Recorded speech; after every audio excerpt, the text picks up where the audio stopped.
Mississippi native Jerry Rice used to spend some time in front of a mirror before he took the football field, wanted to make sure that the uniform was just right. As part of the perfectionist that was Jerry Rice, he holds every receiving record there is to hold in the National Football League, and for 2 decades, he defined excellence and brilliance at the wide receiver position. But not content just to be a bit player in Denver, Rice decided enough was enough and hangs it up today.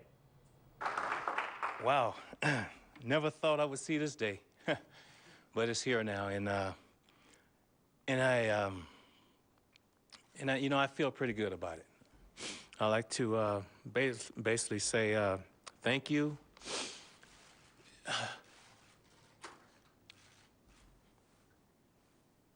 It's been really great. A correction, he was really great. In fact, great doesn't even begin to describe it. Look at all of these records, 38 of them in all. And I think the biggest thing about the records, he didn't just break them by a little bit. Look how far behind in every category the second place guy is, particularly in receiving yards, over 7,900. And this is what Rice could do, whether it was Steve Young throwing it to him or Joe Montana. He made everything look effortless. He was so graceful on the field. And smooth. And he had such a class and style about himself on and off the football field, Reese. It was just amazing to watch him play. As a player, a former player, I spent 13 years in the NFL. Played with some good players, played with some great players in the NFL. Played against some great players, played against Jerry Rice, our teams did. But I'll tell you what, class, no one was better. Bigger, stronger, maybe. No one would ever outwork Jerry Rice. He's in a level on his own, and it's not even clear he'll be a first ballot Hall of Famer without a doubt.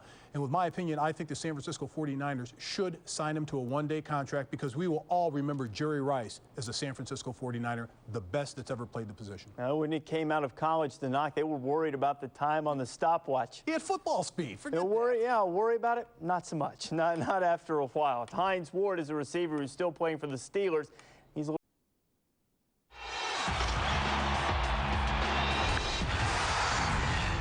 Hey, could Barry Bonds be back playing Tuesday night? Did the slugger recently slug one of his teammates? Leaving New Orleans for good? Are the Saints planning to make San Antonio their permanent home? And the bitter rivalry came down to a very late field goal. Miami, Florida State. Who kicked whom? You're kicking it with SportsCenter right now.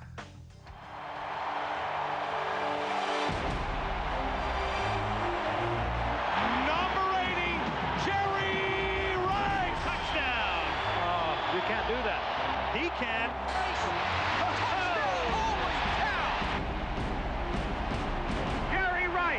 Is the touchdown scorer of the century. Guess what?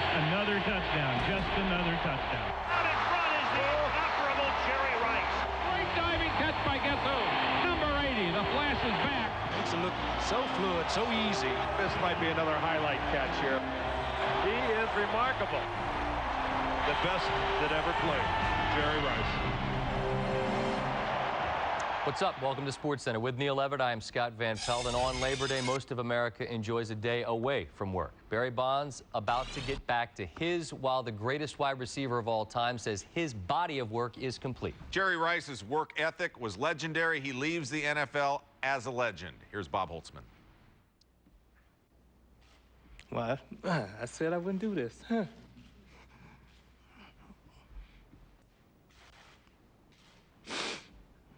The poise and composure that defined Jerry Rice for 20 NFL seasons briefly abandoned him on Monday. I think the tears that you see basically is that I have really enjoyed this ride.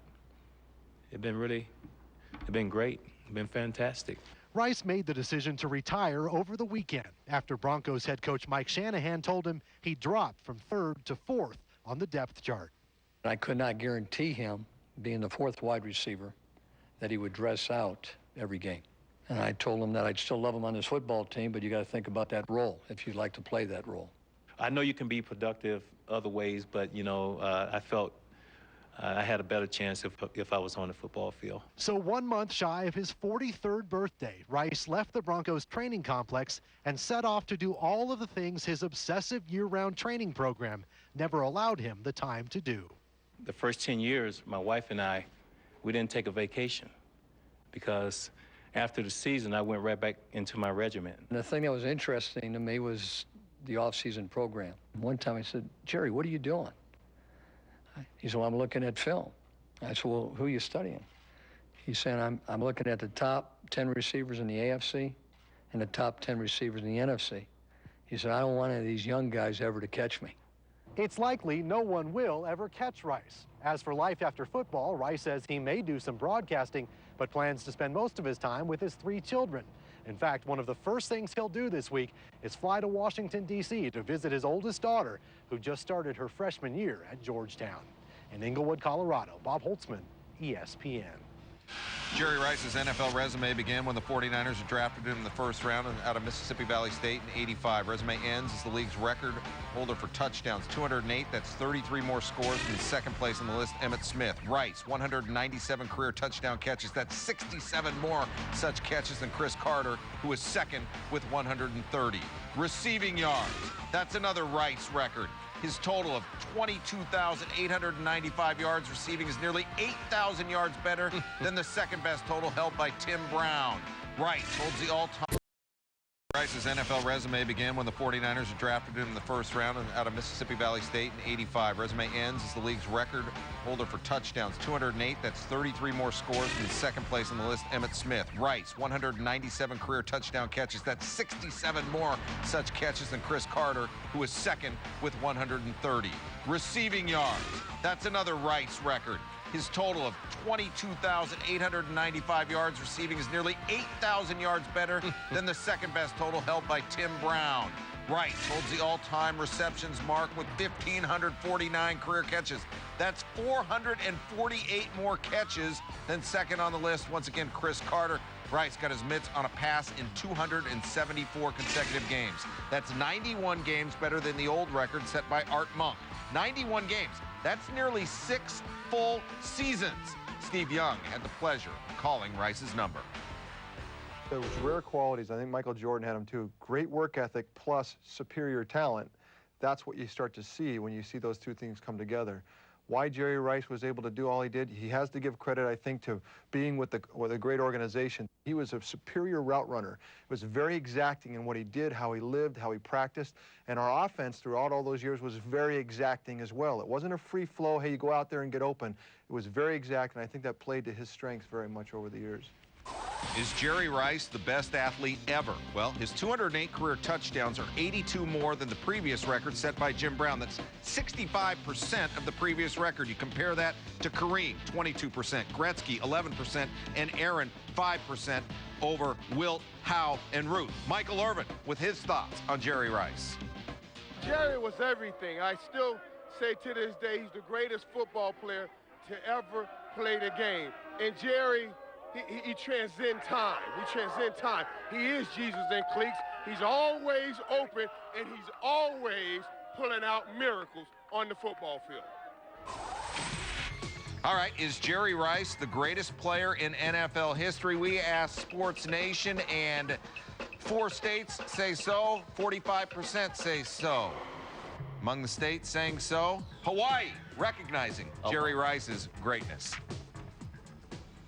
To baseball now, and if San Francisco played in the National League Central, well, that wouldn't make much geographic. SportsCenter's Top 10 Plays, brought to you by K-Swiss.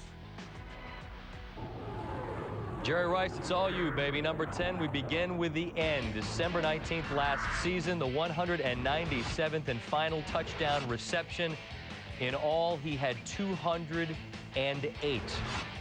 It's a lot of times to visit the paint. Number 9, this against the Broncos, we all remember. Number 80, Jerry Rice. 1997, after a Week 1 knee injury, Rice returns Week 16 to score on a night when the Niners honored Joe Montana. So many great grabs. How do you pick just one? Well, we'll single this one out. Just one hand needed, and he scoots in. You can't stop it. Number 7, with this touchdown against the Dolphins, Rice broke Steve Largent's career record for receiving touchdowns at 101. Largent, Seattle's finest, Jerry Rice, and the NFL's finest. November 11th, 2002. Touchdowns number 200 and 201. He would also pass Walter Payton for the most combined yards in NFL history, more records than an old school DJ. At number 5, October 1990, the Falcon franchise still remembers this. Jerry Rice, 13 catches, 225 yards, 5 touchdowns against Atlanta. Number 4. On to the end zone. It's a touchdown, Jerry Rice, number 5. Or number 4. Young to the air, Young to Jerry Rice. Touchdown, San Francisco. 10 catches, $149, 3 touchdowns against the Chargers. He didn't get the MVP because I think Steve Young threw 9 touchdowns. At number 3, we go Super Bowl 24. Rice, 7 catches, 148 yards, 3 touchdowns, then a Super Bowl record against the Broncos, and it's back-to-back Super Bowl wins for the team by the Bay. Number 2, Super Bowl 23. It's green for the money and gold for the honey. 11 catches, 215 yards, a touchdown against the Bengals. Rice is the Super Bowl MVP. And number 1, Monday night against the Raiders. 35 men have been named Super Bowl MVP. Only 1 has the NFL touchdown record. His name's Jerry Rice. In this game, his first touchdown, that one, he tied Walter Payton for 2nd on the all-time touchdown record list. Then his second one, this reverse, 38 yards, he tied Jim Brown for 1st. And then in the same game, his 3rd, a 39-yard catch right here, put him all alone at the top, and he continued to rise because cream does that. And Jerry Rice was the cream of the crop. After 70,000 miles, life on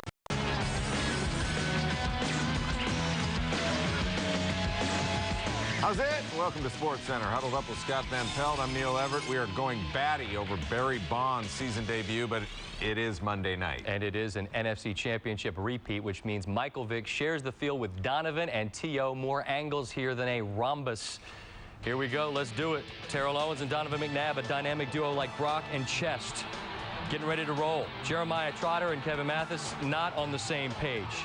These two get after it. Look at the referee. This is at, what, like 8:25 Eastern time. Who are you throwing a flag on? It really actually was pretty ugly. D'Angelo Hall slams the Eagle helmet. Kevin Mathis and Trotter were ejected before the game started. That would probably have an impact. Both teams really geeked to play this one before the nation on Monday Night Football. To the game itself.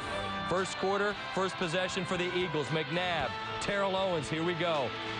Drive would stall. David Akers just missed a field goal on the drive later in the first.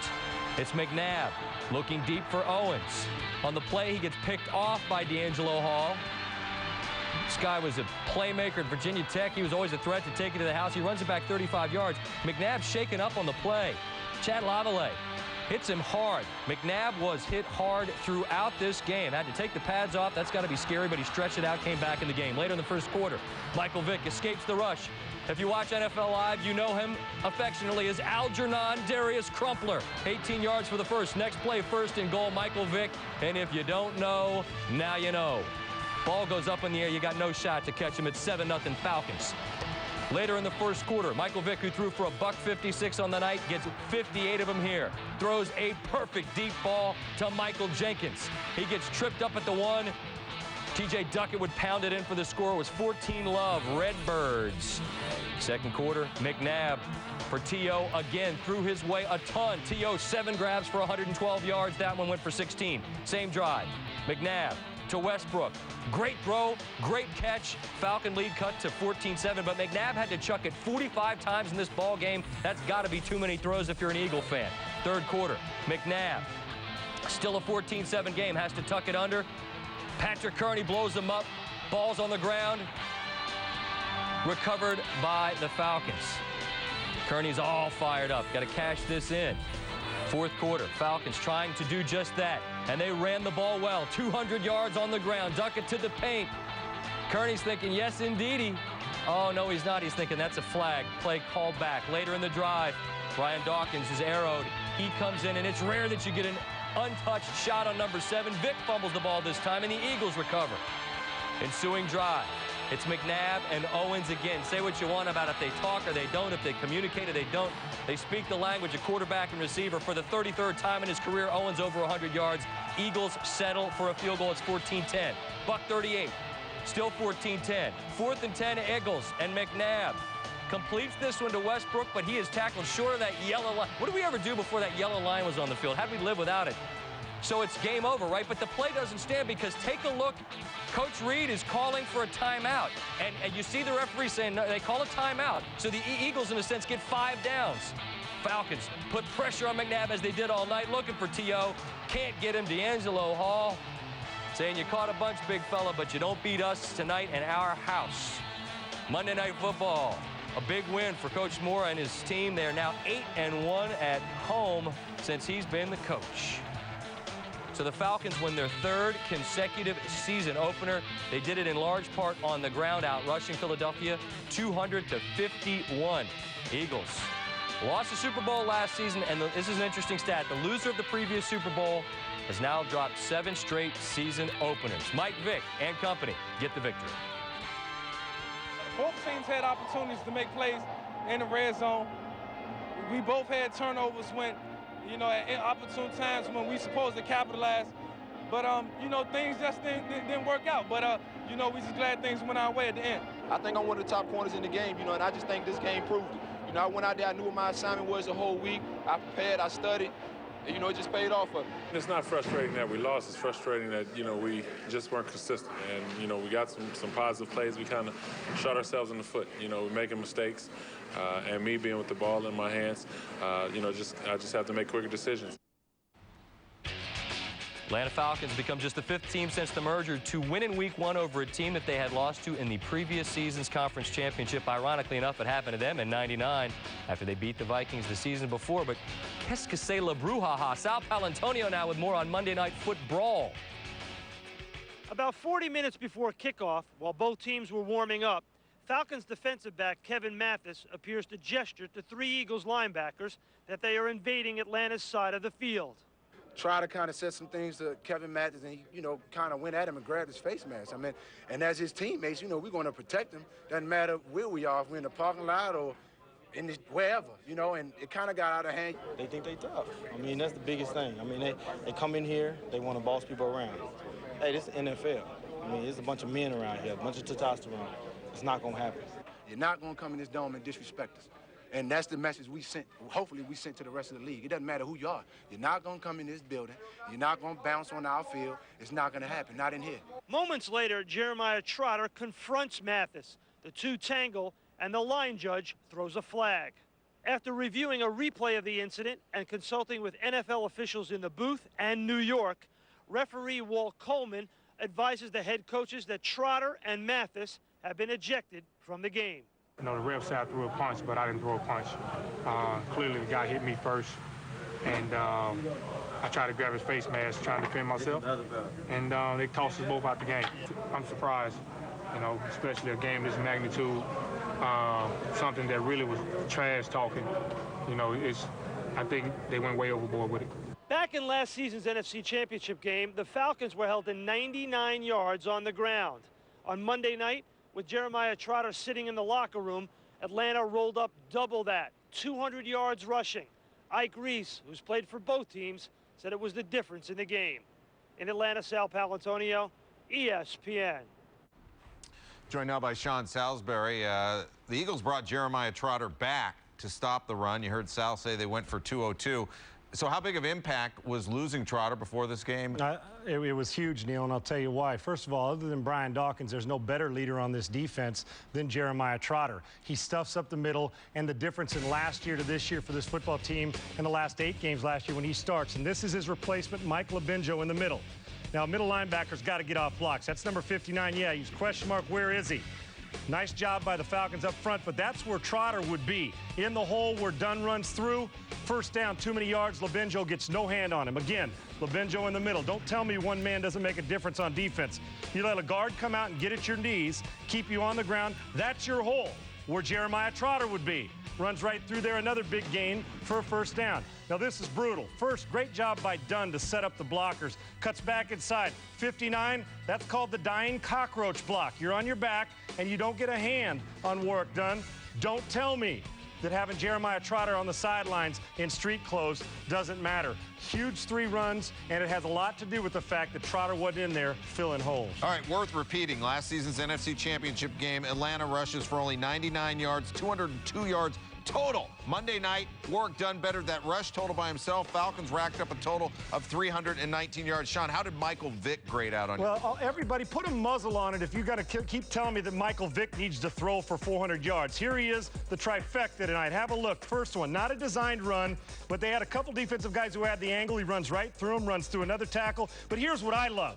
Look at the mechanics heading straight towards the field, so he lines up his body and hits Algernon Darius Crumpler for a first down. Then here's the second part of the trifecta. 9 guys between the tackles. What do? Great play call by Greg Knapp, the coordinator. Get him out on the perimeter on a designed run. Awesome job of sealing it off, and now it's over.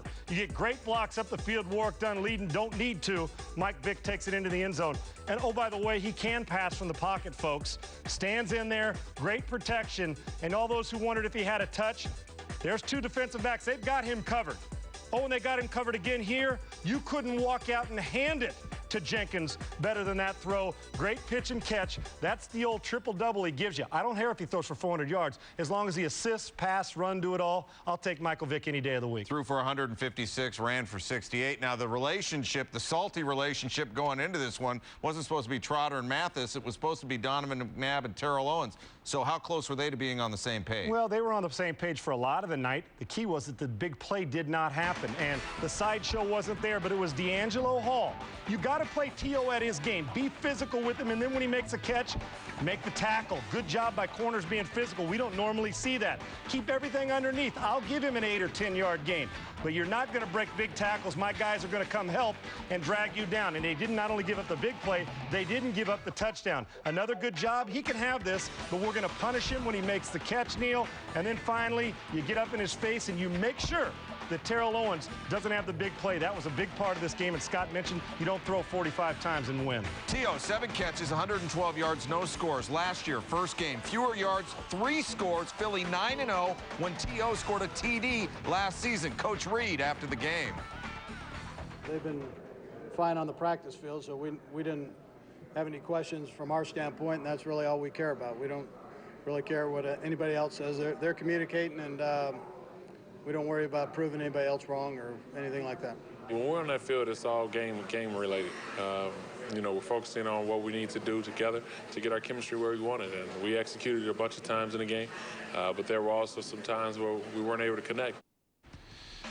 McNabb, 24 for 45, 257 yards, touchdown and interception. 45 passes, a familiar trend with the loss. Eagles have now lost each of the last 5 times that McNabb has attempted at least 45 passes in a game. They throw that many times, Neil, you won't see them in the Final Four this year when it comes to January, I guarantee you. You got it right there, Sean Salisbury.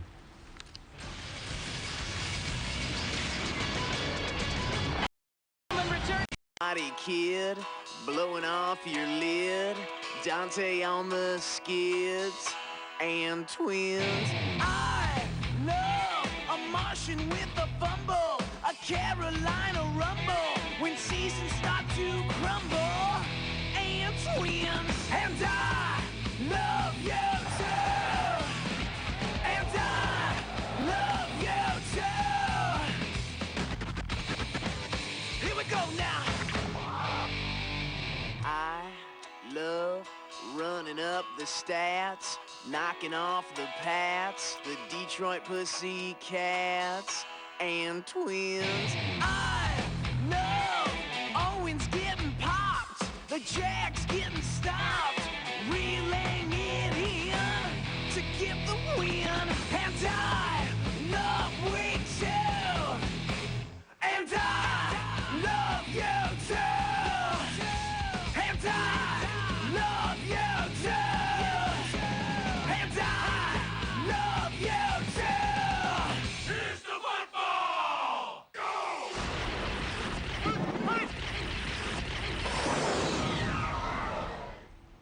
It's not just a reaction, y'all. It's a chain reaction, which is a whole different kind of reaction. Sean Salisbury, Tom Jackson. The Patriots came in. They had won 35 out of 39 games. Well, it's now 35 out of 40. That's right. What did we learn about how to stop Tom Brady on Sunday? Julius Peppers and the Carolina defense put pressure on Tom Brady. They only sacked him twice, but they put pressure on him all day. When you do that, you get the ball coming out. He's not nearly as accurate. He's aware of that rush like any other quarterback. He becomes immortal. Most times, he's throwing 7-on-7. Today, he was playing in a football game. I've seen him walk on water, though, Tommy. That's I right. promise. Some more quarterback struggles as we move the chains. 2 NFC North quarterbacks threw 5 interceptions. One of them was Dante Culpepper. Why did he throw 5? Well, I think, first of all, they're very confused offensively, and they've run into 2 defenses that the offense is, first of all, going to get him the lead, and then the defense is holding up against the Vikings. But 2 main reasons. Yes, I think Dante wants to know where number 84 is, and oh, by the way, he's number 18 with the Oakland Raiders. And the biggest key, they lost Scott Linehan, their offensive coordinator, who I think is one of the best in the business. And remember, the last 3 years, they've been like 1, 2, and 4 offensively. Steve Loney, the new offensive coordinator, looks just as confused as the rest of the Minnesota Vikings. TJ, how do you chain react to the 2-0 Bengals? How was Carson Palmer so effective? Well, my hometown, they have great balance offensively. Rudy Johnson running the football. Chad Johnson, he talks a lot, but he backs it up. TJ Houshmandzadeh, they have outstanding 3s and 4s. The offensive line is intact, and the defense, and we knew this would happen with Marvin Lewis, much improved. They are for real. All right, moving the chains a little bit. It's kind of like 4th down here, Sean. You got the Ravens, Chargers, Vikings, Packers. 4 teams with great expectations, 4 teams that are 0-2. Which of those great expectation 0-2 teams you think has the best chance of making the playoffs? And all 4 of those teams are in a lot of 4th down situations. I think with all that being said, it is the NFC. It's got to be the Minnesota Vikings. Not only the NFC, even though the Vikings look like what may be the worst team in football now, think about that division, the North, the NFC North, whether it's Detroit played bad, Chicago good defense, how's their offense, and the Packers look like a very, very awful football team. I'm going to tell you this, you heard it here first, 8-8 may win that division, and it still may be the Minnesota Vikings. You don't want to be 0-2 in the AFC. You win 10 games, you still might miss out on the playoffs. Well, just remember, there have been 2 0-2 teams in history that have actually won the Super Bowl, the Patriots and the Cowboys. Hey, NFL Hurricane Relief Weekend has been going on all weekend long. It culminates with the unprecedented doubleheader on ABC. You got Cowboys, you got Redskins, you got Saints, and you have the Giants. Please join us in assisting the aid for the hurricane relief efforts. All you have to do, give your part, give your aid. Dial 1-888-635-5944. Join in on the help, please. Excellent. SportsCenter, brought to you by Subaru, a world leader in all-wheel drive technology. Think, feel, drive Subaru.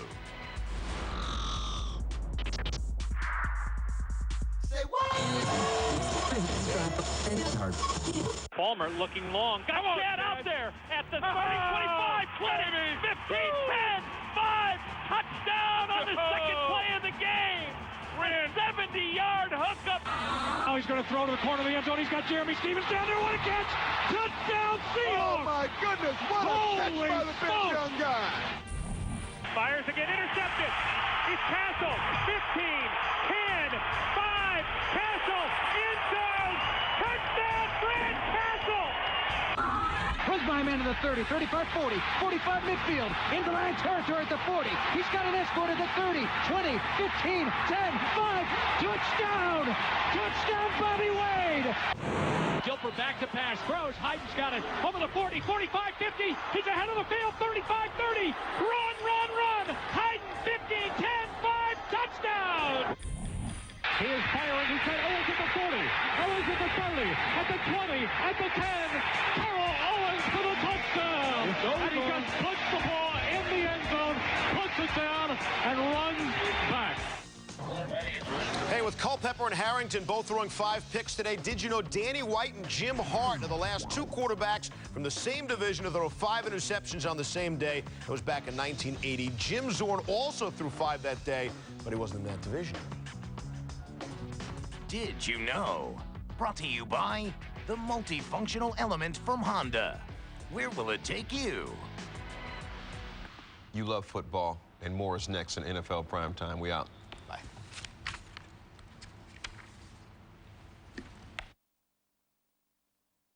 On the Panthers in Week 4, then they're back to face the Saints in Week 5. After the bye week, they're at Minnesota for a division game with the Vikings. Coming up, feeling Minnesota, while the 0-2 Vikings need Dante to inferno them up this weekend. Michael Vick has his Falcon fans worried. Will the NFL's most electric player be on the field this weekend in Buffalo? Plus, ice, ice, baby, the Sidney Crosby era begins for the Penguins. How the #1 pick fared in his first preseason skate.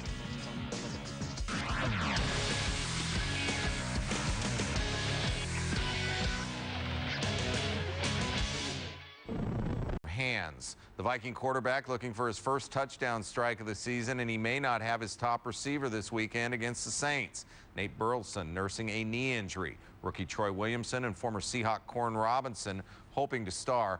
By the way, only Bart Starr started the season with more picks and no TDs.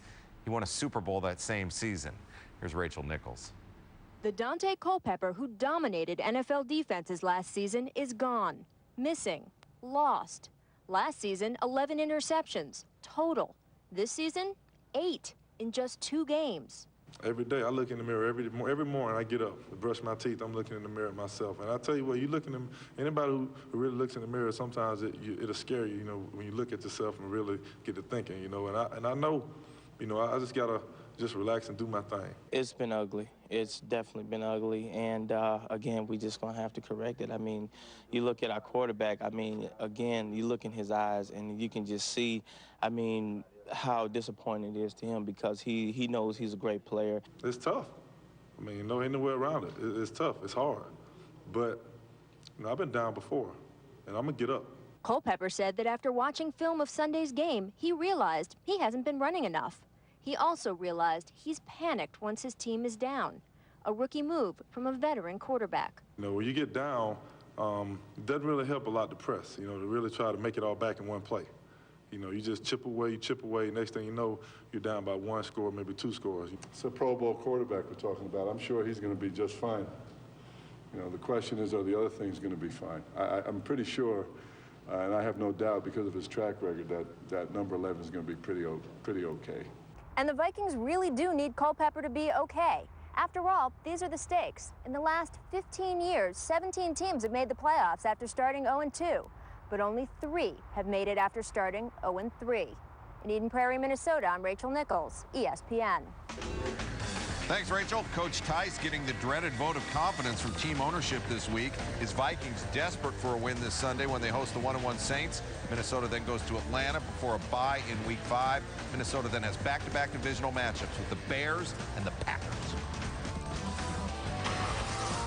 Saying he's 85 to 90% recovered from a strained left hamstring injury, Michael Vick missed practice Wednesday and is listed as questionable for Sunday's game at Buffalo. Vick told the Atlanta Journal-Constitution he might not know until shortly before kickoff if he can go. The NFL's best offenses aren't in Indy or St. Louis. Ahead, hear why the Chiefs and Bengals will be tearing up opposing defenses all year long. Plus, USC's offense may be NFL caliber, but ahead, hear why their defense will be tested when the Trojans march into Rich Brooks Field on Saturday.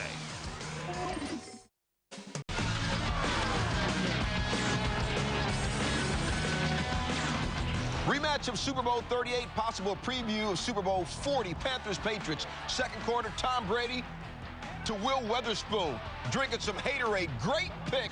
Panthers turn into a field goal. Brady, 2 of the Patriots' 3 turnovers on the game. Late second, 10-7 Panthers. Chris Gamble, second-year kid out of Ohio State, can flat-out fly, but so can Ben Watson, who just runs him down. 76-yard return led to a Stephen Davis touchdown. 17-7 Panthers. Late third, 20-17 Panthers. Third and 15, Panthers rushing 3. Mike Rucker blows by Matt Light. Logan Mankins blew by him too, stripped the ball from Brady. Julius Peppers recovers. Patriots sloppy all over. They had 12 penalties and 14 first downs. Early fourth, Stephen Davis. Football is a game of the heart, focus, and finish. Becomes only the 4th player to ever score at least 3 touchdowns against a Bill Belichick coach team. 27-17 Panthers. 2:27 left. Brady to Ben Watson. Watson fighting for extra yards, but he coughs it up. Panthers shut down the Pats 27-17. Sal Palantonio, and why the Patriots did not play like the Patriots. In one sloppy loss to a team that had been on the ropes, the Patriots committed what for them is usually a season's worth of mistakes. Tom Brady short on a sideline throw, intercepted. The Super Bowl MVP drops a pass that would have moved the chains. and 12 penalties. When you don't play well, you're going to lose. So it's not like it surprised us. When we came in here, we said today, and we got to improve. It's not like things correct themselves. You got to go out there and work hard to correct them. We had opportunities throughout the game to make plays and to really not commit some of the dumb errors that we made, penalties, missed tackles, drop balls, etc. After the game, I asked Bill Belichick what he told his team, which is simply not used to losing. I told them they got to play better, said Belichick. This is not good enough to beat anybody. Next week, that anybody is the 2-0 Pittsburgh Steelers. In Charlotte, Sal Palantonio, ESPN. All right, Sal, Colts at home in a defensive struggle. Could it be the Jags, the visitors, picking up third quarter? That's right. Colts shut out at home in the half. Byron Leftwich, incomplete. Now watch this. He goes to the Colts sideline and lets them know he doesn't like the way he's being treated. How about that? First time in 3 years Colts shut out in the first 3 quarters. Only the 4th time since Peyton arrived. Ran Carthon up the middle in the 4th quarter. Ran. Exactly. Manning fired up, only 122 passing yards out of him, fewest in a full game of his career. Leftwich, sandwich. And Leftwich is hurt, and this is ugly. If you choose to, you can take another look. You see his left leg bent the wrong direction. He would leave under his own power. But of course, he's Byron Leftwich. He would return. The game of football, you're going to get hit. When you play quarterback, you're going to get hit. So, that's something that all quarterbacks have to deal with, not just me. And it's your job as a quarterback is to keep getting up and leading those guys. All right, after a late Colts field goal, Leftwich is back in the game. We flash back November 2nd, 2002. Byron's in college at Marshall. Hurt, would tough it out in a loss to Akron. His toughness would never, ever be questioned after that. That's college or pro, folks. Here's Leftwich. $1:21 to go, 1st and 10. Fumbles, but it's recovered by his offensive lineman, Moreeeee Williams. 3rd and 18. Leftwich. He's tough, but he's not done. It's Jimmy Smith for 24 yards to the 1st down, but he was hit. Good. Leveled by Dwight Freeney. Leftwich limping across the field. Another 3rd and long. 20 ticks left. Leftwich to Ernest Wilford this time for 25 yards. Leftwich spikes it. 3 seconds left on the clock. Last play, last chance. Leftwich back to pass. Gimpy leg and all, and the pass is broken up by Bob Sanders. That's your ball game. Nick Harper, tight coverage on Jimmy Smith. No flag. Hey, Sean Salisbury in a major upset. I'm wondering about the Colts D. All right, Steve, Dwight Freeney is the best defensive player in the National Football League, and he's playing like it. And it's not only the effect that he has on opposing offenses, but the effect he has on his defensive mates to free them up to play great football. This is Freeney here at the bottom. Have a look at him getting double-teamed now. He should be out of this play. Well, he keeps working, but look what he does for Monte Rieger. Frees him up, he and his friends to come and make a tackle and put pressure on Leftwich. The Colts have won 2 games in a row by defense. We haven't had that in years. This is Freeney again now. This is the double team. I know a lot of players that would quit. Not this motor. Now as he split the double team, he goes and breaks up the play so Leftwich can't make the throw, causes an incomplete pass. There's the best defensive player in the league. And then one more time doing a good job as a defense. First of all, getting into the backfield, and now the outside coverage, making sure he keeps his outside arm free to force Freddie Taylor back inside to allow the Colts to play defense, win a game. Colts are 2-0 because of defense, Leaves. All right, Sean, we're talking Colts defense nonstop. Another solid effort out of the D. The Colts have allowed just 10 points this season in franchise history. Only the 1960 Colts allowed fewer points in their first 2 games of the season.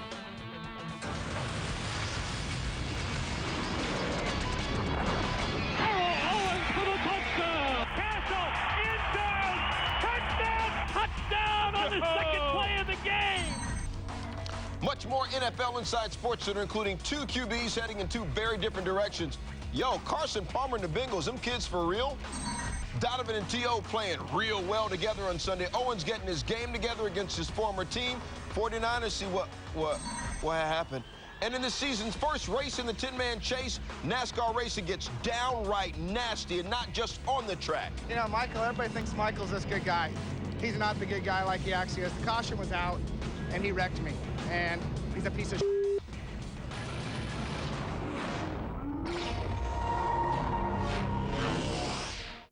MasterCard.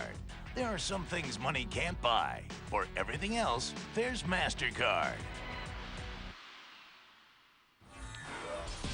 No way the Packers fall to 0-2 with the Browns dropping by Lambeau.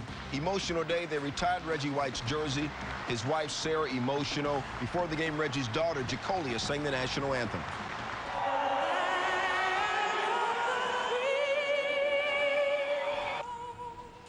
Second quarter, Packers down 10-7. Brett, 17-yard completion to Amon Green. Brett Favre becomes the third player in NFL history to surpass 50,000 passing yards for his career. The ball's put away for Brett. The fans giving him much love, much respect, much deserved. Third quarter, packed down 13-7. Favre trying to find Robert Ferguson in the end zone.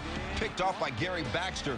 Favre's second interception of the game. Moments later, Trent Dilfer looking for the rookie out of Michigan, Braylon Edwards. This is what rookie legs mean, Steve. He's got the ball, he's got a 2-yard cushion, peace. 80 yards to the house. First touchdown of his career. Browns extend their lead to 19-7 at Lambeau. Fourth quarter, Favre hooking with Robert Ferguson. 19-yard touchdown, 379th career touchdown for Brett. Trying to put together another comeback. And Brett, as Brett does, try to fire up his team on defense so he can get another shot. But moments later, 2 minutes left, Trent Dilfer looking for Steve Hyden, 62-yard touchdown. And said Dilfer, who lost a young son 2 years ago, he said, quote, "I guarantee you Reggie White and my young son were watching the game together up in heaven." Browns hang on for the 26-24 win. Brett, what's it like to start 0-2? I'm used to winning games. Being on teams that win games, find a way to pull them out, and it's only 2 games in the season. And as I said last week, that could be the good news or the bad news, however you look at it. You know, we can make it as good as we want or as bad as we want. Now, if that's as good as we can play, then so be it. But I think we can play better than that. One of Brett's many rivals, the Vikings, thought to be a contender, came in 0-1 against the Bengals team, not thought to be a contender, looking to go 2-0. That was Fred Smoot and Chad Johnson. They talk a lot to each other. Here, Carson Palmer to Chad Johnson, 70-yard touchdown on their second offensive play of the game, 14th career 100-yard receiving game for Johnson. But Palmer has other targets like T.J. Bushman-Zada, 12-yard score there. Bengals at 27-0 at halftime. What? Here in the third, Dante Culpepper had himself a tough day. Picked by Delta O'Neal, Culpepper's third pick thrown of the game, and there would be more. We're still in the third quarter, and Culpepper's still getting picked off. This time by Kevin Casebahan, tipped by O'Neal. That's the 4th interception thrown by Dante. Do I hear 5? Culpepper's still in there in the 4th. His 5th INT coming up. O'Neal's 3rd pick of the game. Dante only had 11 all of last season. Bengals a franchise record 17 penalties, and they still win. Both Chargers and Broncos thought to be contenders, both 0-1. Second quarter, Chargers 3rd and 1. LaDainian Tomlinson is cool as the other side of the pillow. NFL record 14th straight game with a rushing touchdown. Bolts up 7-3. He passes George Rogers and John Riggins, who had scored rushing touchdowns in 13 straight games. He breaks that tie. Third quarter, Chargers up 14-3. Coming up, we got Hater in the house. Drew Brees, picked by Champ Bailey. Champ got nothing but Hater in front of him.